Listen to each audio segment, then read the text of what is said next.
Good morning प्यारे बच्चों।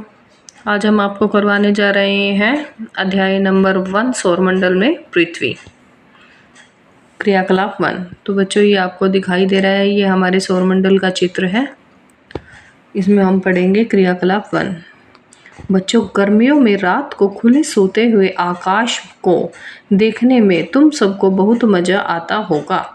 आओ कुछ दिन तक हम आकाश का अवलोकन करते हैं। हम देखते हैं आकाश में हमें क्या क्या दिखाई देता है। आकाश में रात्रि में क्या देखा। तो बच्चों इसमें एक तालिका दी हुई है। इस तालिका में हमने बताना है कि हमने आकाश में क्या क्या देखा। आकाश में देखा हमने तारे, ग्रह, उपग्रह, उल्का पिंड, ये सारी चीजें होती हैं। तो इनकी आकृति है, आकार, चमक, ये सारा आप देखेंगे। ठीक। अब नेक्स्ट क्वेश्चन हम करते हैं। अवलोकन के आधार पर निम्न प्रश्नों का उत्तर दो। सूर्य और चंद्रमा में क्या अंतर है।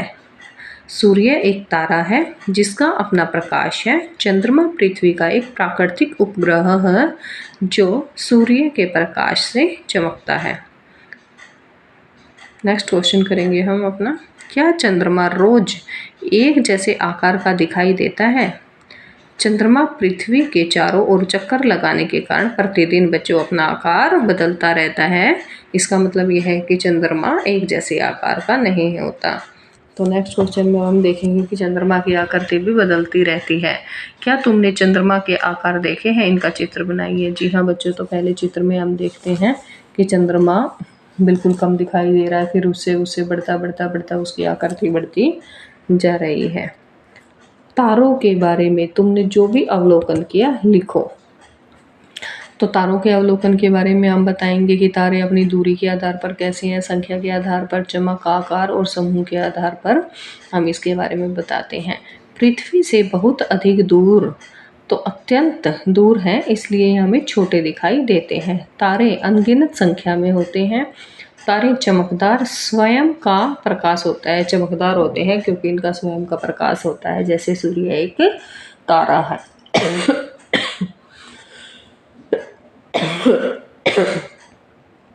तारों में तारे बहुत बड़े और छोटे दोनों तरह के होते हैं। तारों के समूह को तारामंडल कहते हैं। नेक्स्ट क्वेश्चन करेंगे। कई तारे हमारे सूर्य से बड़े हैं फिर भी छोटे क्यों दिखाई देते हैं।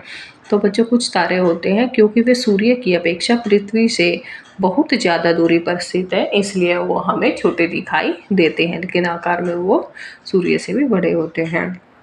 तारे आकाश में ही हैं फिर भी दिन में क्यों नहीं दिखाई देते। क्योंकि बच्चों दिन में सूर्य का प्रकाश जो है बहुत अधिक होता है। सूर्य के प्रकाश के कारण वो हमें दिन में दिखाई नहीं देते। चंद्रमा तारों से छोटा है फिर भी हमें बड़ा क्यों दिखाई देता है। चंद्रमा पृथ्वी से क्योंकि पृथ्वी से चंद्रमा की दूरी तारों से बहुत कम है। तो बच्चों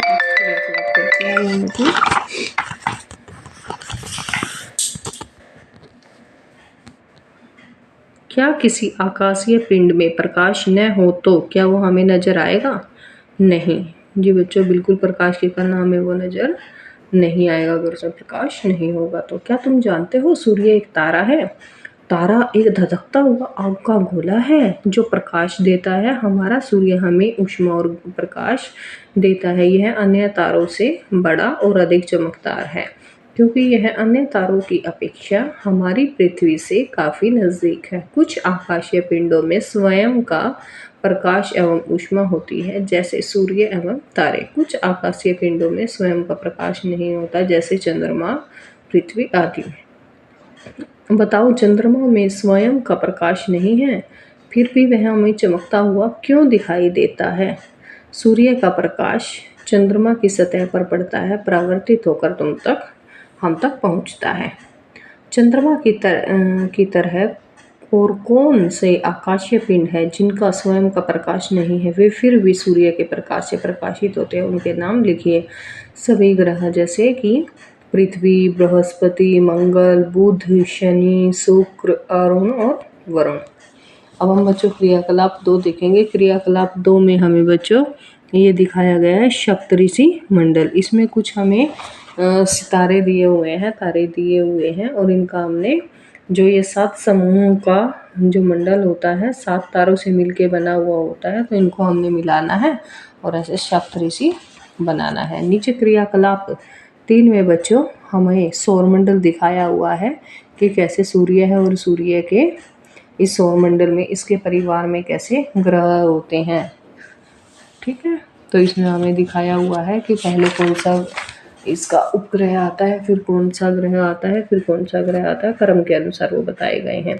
सूर्य से दूरी के अनुसार विभिन्न ग्रहों के नाम लिखो। तो बच्चों सूर्य से दूरी के अनुसार सूर्य के सबसे नज़दीकी जो ग्रह पाया जाता है बुध होता है, फिर उसके बाद शुक्र होता है, फिर पृथ्वी होता है, फिर मंगल है, फिर बृहस्पति, शनि, अरुण और वरुण। सौर मंडल का चित्र देखकर लिखो। सूर्य के सबसे नज़दीकी ग्रह का क्या नाम है? बुध। सौर मंडल में सबसे बड़े ग्रह का नाम क्या है बच्चों? बृहस्पति। पृथ्वी के इर्द गिर्द स्थित ग्रह कौन कौन से हैं? पृथ्वी के एक तरफ तो शुक्र है बच्चों और दूसरी तरफ मंगल है। उस ग्रह का नाम लिखो जिसके चारों ओर छल्ले बने होते हैं। तो कुछ छल्ले टाइप्स की आकृति बनी हुई होती है। शनि ग्रह है वो हमारा। पृथ्वी सौरमंडल का कौन सा ग्रह है? हमारी सौरमंडल का ऐसा कौन सा ग्रह है जिस पर सबसे अधिक अलग लगा और क्यों? तो बच्चों पृथ्वी ही एक ऐसा ग्रह है, अद्वितीय ग्रह, अनोखा ग्रह है जिस पर जीवन संभव है, क्योंकि यहाँ जीवन जीने के लिए आवश्यक जो भी चीज़ों की आवश्यकता होती है, जल है और आवश्यक गैसें जो हमें वायुमंडल से मिलती हैं, यहाँ पर वो सभी सुविधाएं हैं जो जीवन को जीने के लिए जरूरी होती हैं। कुछ ग्रहों के उपग्रह होते हैं। उपग्रह छोटे आकाशीय पिंड होते हैं जो ग्रहों के चारों ओर चक्कर लगाते हैं। तो जी हाँ बच्चों, जैसे हमारा ग्रह है पृथ्वी, एक ग्रह है, पृथ्वी का भी एक उपग्रह है जिसका नाम चंद्रमा है, और कुछ और छोटे छोटे आकाशीय पिंड होते हैं जो ग्रहों के चारों ओर बच्चों चक्कर लगाते रहते हैं। तो क्रियाकलाप 4 करने जा रहे हैं हम। पृथ्वी का उपग्रह कौन सा है? नाम लिखो। तो जैसा कि मैं आपको पहले ही बता चुकी हूँ बच्चों, पृथ्वी के उपग्रह का नाम है चंद्रमा। क्या हमारे सौरमंडल के और भी ऐसे ग्रह हैं जिनके उपग्रह हैं? उन ग्रहों के नाम लिखो। जी हाँ बच्चों, हमारे जो ये ग्रह हैं इनके और भी उपग्रह हैं, तो उनके हम नाम देखते हैं। मंगल जो हमारा ग्रह है, मंगल का 2 उपग्रह हैं। बृहस्पति के 79 हैं, शनि के 82 हैं, अरुण के 27 हैं और वरुण के 14 हैं। नेक्स्ट और लास्ट क्वेश्चन है बच्चों हमारा, उचित मिलान करना हमने दी गई विशेषताओं के आधार पर। तो बच्चों सूर्य क्या है बच्चों? सौर मंडल के मुखिया को सूर्य कहा जाता है। अब इसमें हम इसका मिलान कर देंगे। पृथ्वी बच्चों कैसा ग्रह है? जब आपने लेसन भी पढ़ा है और वर्कबुक भी हम सॉल्यूशन करते आ रहे हैं, तो पृथ्वी को नीला ग्रह भी कहा जाता है। क्यों कहा जाता है? क्योंकि पृथ्वी पर 2/3 भाग पर जल ही जल है, और इसलिए जब हम आकाश से पृथ्वी को देखते हैं तो ये हमें नीली दिखाई देती है, इसलिए पृथ्वी को नीला और अद्वितीय ग्रह भी कहा जाता है। चंद्रमा, अभी आपको बताया था, तो चंद्रमा क्या है बच्चों? पृथ्वी का उपग्रह है। उल्का पिंड, तो बच्चों उल्का पिंड क्या है? उल्का पिंड सूर्य के चारों ओर चक्कर लगाने वाले पत्थर के टुकड़ों को क्या कहा जाता है? उल्का पिंड कहा जाता है। आकाशगंगा, लाखों तारों का जो समूह होता है, समूह में बहुत सारे तारे होते हैं, जैसे आपको पहले ही बताया है, अभी छोटे और बड़े आकार के बहुत तरह के तारे होते हैं, और उन लाखों तारों के समूह को आकाशगंगा कहते हैं। फिर आता है बच्चों हमारा ब्रह्मांड की क्या विशेषता है? लाखों आकाश गंगाओं के समूह को, अब लाखों तारों के समूह को तो कहते हैं बच्चों आकाशगंगा, और लाखों आकाश गंगाओं के समूह को कहते हैं हम ब्रह्मांड। अब कक्षा क्या होती है? ये बच्चों तुम्हारी कक्षा नहीं है, जो स्कूल में जो तुम्हारी कक्षा होती है, ये हमारी कक्षा होती है। जो हमारे ग्रह हैं ये सूर्य के चारों तरफ जो चक्कर लगाते हैं, निश्चित कक्षा में ये चक्र लगाते हैं, और निश्चित कक्षा में लगाने वाले चक्र का जो रास्ता होता है, मार्ग होता है, उसे परिभ्रमण मार्ग या कक्षा कहा जाता है। प्लूटो बच्चों, प्लूटो पहले जो हमारे ये 8 ग्रह थे, एक 9वां ग्रह और इसमें शामिल था प्लूटो ग्रह।